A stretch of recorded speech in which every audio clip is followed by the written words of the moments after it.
એટલે એ શું કે તમે મને કાઢો છો, શું કે કાઢો છો, તમે મને કાઢી મૂકો છો, ધક્કા મારો છો, હું તમને દુઃખ દેતી નથી. નથી. ખરેખર તમારો એ ઘરનો તમને ઇતિહાસ ખબર નથી કે આ ઘર કોનું હતું. હા, તો એ ઘર તમારું કહેવાય? તમારા પૂર્વજોનું ઘર કહેવાય? મને એમ કે ના, ના કહેવાય. ના કહેવાય ને? ના કહેવાય માતાજી.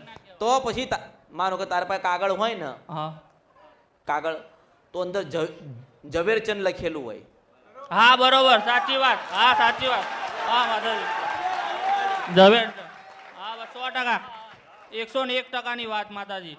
અરે હું નારાયણની સાક્ષી વાત કરું છું, સિંધ મને સપરા નથી કરતો. હા, મારી વાત.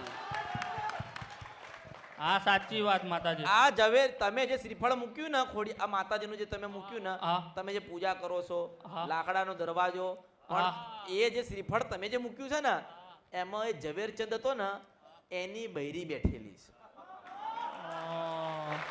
એમાં તારી કોડિયાલ બેઠી નથી, કારણ કે તારા દાદા ને તારા પરદાદાનું કોઈ ઘર જ નથી આ ધરતીઓ પર. હા, સાચી.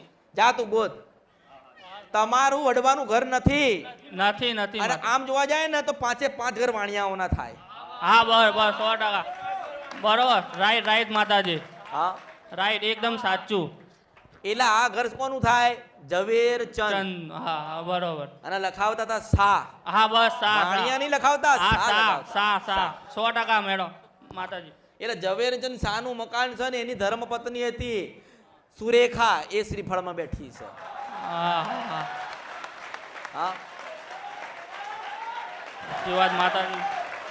પણ સુરેખા દેવી, શું કહેવાય? સુરેખા દેવી. હા, સુરેખા દેવી. જો એ ઘર તમે લીધું ને, હા, ચલો ભલે લીધું તો લીધું. હવે તમે હે ને તા ખોડિયાલમાંનો દીવો કરશો, તા ખોડિયાલમાંનો ફોટો રાખશો, કારણ કે પેલી ભાઈ એવું કહે છે કે મારું છે ને, પછી તમે એમ કહો છો મારું, તો આ ઘર કોનું કહેવાય? હા, એ વાત સાચી માતાજી. એના કરતા પેલા સા વાણિયાનું ઘર છે ને, હા, એને મૂકી દો, એ ઘર મૂકી દો. એ ઘર લીધા પછી તમારું ઘર નીકળી ગયું. અરે તમે સુખી છો ને દુખી છો, બે ભેગું થયું છે. હા, બસ, હા, બસ એ સેમ છે માતાજી.